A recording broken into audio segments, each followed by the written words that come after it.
En el video anterior habíamos visto cómo una disciplina científica da el paso de la etapa preparadigmática a la etapa de ciencia normal y la importancia que tiene el paradigma en esa transición. Mientras este modelo de trabajo y de ver la realidad está vigente, las prácticas científicas transcurren del modo en que concibe Kuhn la ciencia normal. Este es un periodo de orden, consenso y reglas compartidas. El término normal, en su etimología, proviene de norma, vocablo latino que significa regla, mandato o guía de comportamiento. Esto nos da la pista de que la ciencia normal es un periodo con reglas establecidas y prescripciones de cómo se debe proceder, cuáles problemas resolver y qué guías seguir para hacer ciencia. Para llevar a cabo este trabajo es esencial que el científico no cuestione los supuestos básicos compartidos por la comunidad a la que pertenece, pues son justamente ellos los que guían su investigación y le permiten abrigar esperanzas de éxito. En otras palabras, mientras un paradigma está establecido, no se lo considera problemático ni sujeto a revisión, sino que se lo acepta sin discusión. El hecho de que toda una comunidad científica investigue aceptando al paradigma hace que éste se desarrolle y con él el conocimiento científico. Esto es así porque los científicos ya no dedican su tiempo a discutir las bases de su conocimiento, que ya se dan por sentadas, y pueden entonces explorar exhaustivamente el campo de conocimiento que abrió el paradigma de una manera que las exploraciones dispersas y azarosas del periodo preparadigmático no permitían. En efecto, la enseñanza que recibe el científico en general no se propone que éste sea crítico. Se lo entrena con manuales o libros donde frente a cada dificultad se busca que el estudiante practique la resolución de problemas ya dados, o sea, ejemplares, para que después sea capaz de aplicar las mismas fórmulas a nuevas situaciones planteadas por la investigación. La aplicación de categorías y fórmulas extraídas de ejemplos ya estudiados o resueltos a nuevos problemas es la base de la actividad científica y es por esto que los científicos abrazan una teoría exitosa, en especial si su carrera se ha fundamentado en la misma y a menudo se muestran reticentes, cuando no abiertamente hostiles, a considerar toda sugerencia de que aquella pueda ser sustituida frente al primer problema irresoluble que surja. El paradigma, por lo tanto, orienta y rige el sentido de la investigación científica, mientras sea capaz de dar respuesta a los enigmas que el propio paradigma genera. ¿Qué es un enigma? Bueno, Kuhn llama enigma a los problemas que plantea un paradigma en cada punto de su desarrollo y que requieren de explicación. Sus características son: se pueden solucionar y tienen varias soluciones posibles dentro del paradigma. La segunda característica es que tienen reglas que limitan las soluciones aceptables y los pasos para conseguirlas. La tercera característica es que no aportan novedades inesperadas. Las piezas encajan configurando un producto conocido, aunque no visto antes. El objetivo del científico normal consiste en lograr lo esperado de una manera nueva. En muchos casos se conoce de antemano con bastante precisión el resultado de la predicción que se debería obtener, y por lo tanto solo se tratará de ir de A a B más rápido o más eficientemente. El reto es justamente encontrar el camino, llenar los huecos, los vacíos para llegar a ese resultado. Veamos los siguientes ejemplos. Por un lado tenemos el esquema 1, que es el que habíamos visto para el primer parcial, que es que uno tiene una teoría, de esa teoría, uno con la ayuda de condiciones iniciales y con hipótesis auxiliares, deduce una predicción. Ahora veamos este segundo esquema. Tenemos la teoría, no falta lo del medio y tenemos el hecho que debe ser explicado. Como afirma Pérez Ranzans, es el segundo esquema lo que más se asemeja a lo que Kuhn llama rompecabezas, enigma, puzzle. Al examinar dicho esquema se ve por qué este término resulta tan apropiado. En los problemas de este tipo se está buscando algo que llene un hueco en un argumento explicativo y que, al llenarlo, conduzca a cierto resultado que ya se conoce. No se trata de contrastar empíricamente las predicciones que se derivan de una teoría y ciertos supuestos adicionales ya dados, como en el esquema 1, sino que se trata justamente de encontrar esos supuestos adicionales que sean adecuados, que llenen el hueco. La teoría no es refutable en el contexto y tampoco está sujeta a confirmación, pues en este tipo de situaciones la teoría no está en tela de juicio. La ciencia normal es, al mismo tiempo, un proceso de invención y un proceso de validación, el proceso de extender y de redondear el dominio de lo conocido. Tomemos un ejemplo. Un investigador está trabajando en la clasificación de espectros estelares. Al clasificar un nuevo grupo de espectros puede obtener como resultado que todos esos objetos celestes tienen todas sus características clasificatorias coincidentes con las de una clase, con lo cual los objetos serán clasificados como pertenecientes a esa clase. Este resultado será nuevo respecto de que no se sabía a qué clase pertenecían tales estrellas, pero no será novedoso respecto de la manera de clasificarlos. No obstante, se ha producido una corroboración de que esa manera de clasificar es útil o correcta. La cuarta y última característica de los enigmas es que son semejantes a rompecabezas, sudokus o crucigramas. La actividad científica normal reside en que quienes la practican se concentran en problemas que solo su falta de ingenio les impediría resolver. En un crucigrama o un sudoku no estás testeando reglas, estás testeando tu capacidad o habilidad de resolver problemas, qué tan rápido, qué tan bien. Das por sentado que ese sudoku o crucigrama no contiene errores y que se puede completar. Al no dudar del paradigma, los fracasos en la resolución de problemas se toman regularmente como falta de habilidad de los científicos y no como contraejemplos a la teoría vigente. En última instancia, es el científico individual y no la teoría el que es puesto a prueba. Cuando Popper escuchó esto, dijo: la verdad que no hay nada que me dé más lástima que un científico trabajando en la ciencia normal que propone Kuhn. A lo que Kuhn le contestó que la obligación de ser un Newton o un Einstein tal como lo propone Popper es desmoralizante y tiende a provocar parálisis en aquellos que exploran exhaustivamente la naturaleza con unos marcos ya dados. Para Kuhn, ser enteramente original es imposible, ya que toda carrera se renueva desde adentro. Para innovar y criticar es necesario estar familiarizado con lo anterior, internalizarlo y hacerlo implosionar. No existe el genio, sino aquel que trabajó durante muchos años y logró descubrir, en la ciencia normal, aquello que faltaba, fallaba y propone una solución revolucionaria. Para resumir, podemos definir a la ciencia normal como una etapa de investigación cotidiana que suele proseguirse durante muchas décadas o incluso siglos, realizada bajo la guía de un paradigma resolviendo los enigmas. Mientras los científicos trabajan dentro de un paradigma, se puede hablar de progreso, no en un sentido de avance hacia la verdad, sino que se profundiza y se complejiza más lo conocido. Se va completando el rompecabezas o el mapa que estamos construyendo.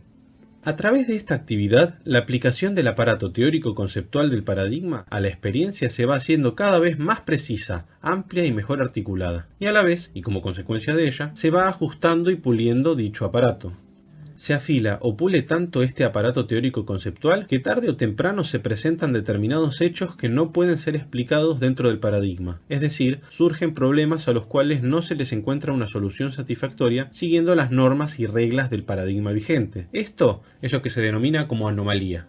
Como afirma una vez más Ulises Molinés, en la ciencia normal a tales casos recalcitrantes que no encajan bien en el paradigma asumido, no se les da mucha importancia y se continúa aplicando el paradigma a otros casos más favorables, mientras se espera encontrar un día la manera de resolver dichas anomalías por medio de algún futuro refinamiento del paradigma. Si ese día tarda en llegar y el paradigma continúa funcionando bien en muchos otros casos, la anomalía en cuestión simplemente se olvida o queda archivada. Esto es así porque los científicos que trabajan dentro de un paradigma no tienen en claro si ese problema que están intentando resolver es un enigma o una anomalía, esto es, si aquel problema tiene o no solución dentro del paradigma. A veces ocurre efectivamente que logran encontrar la solución, o sea que lo que consideraban anomalías eran solo enigmas, pero otras veces no. Así pueden suceder dos cosas, o bien que los científicos todavía no encontraron la manera de insertar adecuadamente lo nuevo en su marco conceptual, o bien que es el marco conceptual el que no logra dar cuenta de la realidad empírica a la que se refiere y por lo tanto que hay que cambiar. Acá es donde podemos ver la importancia de la ciencia normal.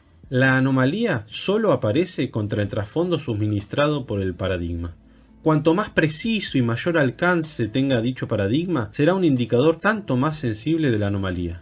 ¿Qué quiere decir esto? Que la ciencia normal prepara el camino para su propia destrucción y posterior cambio. Entonces, como decíamos, Kuhn sostendrá que la ciencia convive con anomalías y que la comunidad científica las mantiene en suspenso mientras continúa con la tarea de resolver rompecabezas. Esto no es grave, sino que más bien es lo cotidiano. Unas pocas anomalías no pueden tirar abajo un paradigma de cientos de años. Ahora bien, cuando la capacidad técnica de la teoría central comienza a fallar, a perder precisión en su potencia de predecir y de resolver de forma satisfactoria los problemas que surgen, cuando las anomalías se empiezan a acumular y sobre todo cuando aparecen en un dominio considerado especialmente importante para la disciplina, se va creando como una avalancha y comienza a generarse cierto malestar en la comunidad científica que deviene en una pérdida de confianza del paradigma, generando una etapa de crisis. Que una determinada disciplina científica entre en crisis significa que una determinada tabla de valores deja de tener vigencia y que una sociedad o época histórica permanecen indecisas o fluctuantes sin prestar adhesión a la vieja tabla y sin encontrar tampoco otra que la reemplace. Ese ámbito en el que el científico solía moverse con naturalidad se vuelve cuestionable a un punto insoportable. Las decoraciones del escenario alrededor suyo se derrumban y se encuentra abandonado en un mundo del cual ya no se siente parte, sumido en una angustia de la que no puede salir. A partir de que los problemas sin solución se acumulan excesivamente, el rompecabezas no logra completarse y el consenso alrededor de cómo hacer ciencia de manera normal se rompe. Durante este periodo, los acuerdos básicos se resquebrajan, las reglas del juego de la ciencia normal pierden fuerza y su aplicación se vuelve cada vez menos uniforme. Los individuos se comportan de modo excéntrico hasta que, profundizada la crisis, muchos de ellos se comprometen con alguna doctrina concreta para la reconstrucción social. Este es el momento en el cual un pequeño grupo de investigadores, en general jóvenes y no demasiado comprometidos con el paradigma anterior, comienzan a investigar en la construcción de marcos conceptuales alternativos que implican un rechazo o una modificación de los supuestos aceptados hasta entonces. Esta existencia de nuevas escuelas con formas de trabajar incompatibles recuerda el periodo preparadigmático o precientífico. Sin embargo, en el periodo de crisis sigue existiendo un paradigma dominante del cual se desconfía, así como de las actividades y juicios fundados en él, pero no se le descarta. No hay comunidad científica que simplemente arroje a un lado sus instrumentos y abandone la investigación. Como reacción a una crisis de esta índole, suele darse un cambio en el carácter de la investigación. Es en este momento cuando los científicos hacen un esfuerzo por explicitar y fundamentar la visión del mundo que habían adquirido acríticamente, y es así que se vuelven conscientes muchos supuestos, tácitos hasta entonces, y se ensayan procedimientos e interpretaciones novedosos y manifiestamente disidentes.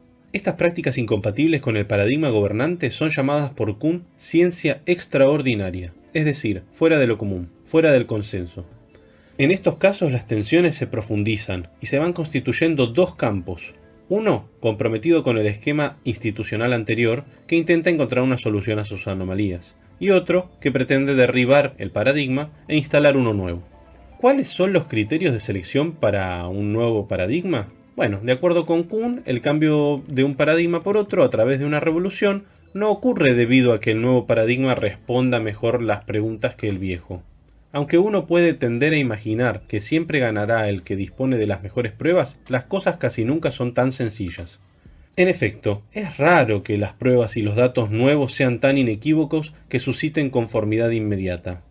Esta situación de elección de teorías es muy riesgosa, dado que los científicos tienen que optar entre, por un lado, teorías que no están suficientemente desarrolladas y por otro lado, por teorías que no es evidente que estén agotadas. Sin embargo, no debe conjeturarse que la elección que hacen los científicos al abandonar un paradigma y aceptar uno nuevo sea una elección irracional o arbitraria. Kuhn, por el contrario, sostiene que la elección sigue criterios de racionalidad práctica o de persuasión. El científico de éxito tiene que convencer a sus colegas de que tomen en serio las ideas nuevas, a menudo enfrentadas a muchísimas propuestas rivales, para poder generar nuevos consensos en las comunidades divididas. Además, como afirma Golinsky, el éxito o el fracaso muchas veces depende también de factores no científicos como el acceso a una buena financiación de las investigaciones, a ciertos puestos de trabajo o a los consejos editoriales de revistas importantes. Parte de estudiar una revolución conlleva revelar cómo la nueva teoría se abrió camino entre las maniobras políticas que determinaron quién tenía influencia en la comunidad, al tiempo que supone analizar cambios e innovaciones conceptuales en la práctica. Y cuando no se puede persuadir a los demás científicos rivales, cuando no se llega a un acuerdo, ¿cómo es que se da la revolución científica? Max Planck afirmó que una nueva verdad científica no triunfa convenciendo a sus oponentes y haciéndolos ver la luz, sino más bien triunfa porque sus oponentes eventualmente mueren y crece una nueva generación científica familiarizada con aquella. Cuando el grueso de los científicos comienza a pasarse al nuevo paradigma que les permite dejar atrás la sensación de inutilidad de su trabajo bajo el paradigma anterior, se produce una revolución científica. Este cambio de visión de mundo se lo puede entender como una conversión religiosa o insight. Como decía Marcel Proust, el acto real de descubrimiento no consiste en encontrar nuevas tierras, sino en ver con nuevos ojos. Encontramos en Kuhn una forma asociada al cambio gestáltico de percepción, en el sentido de que en determinado momento logramos organizar los datos y las percepciones de un modo totalmente diferente y entonces percibimos el mundo como si fuera otro. Bueno,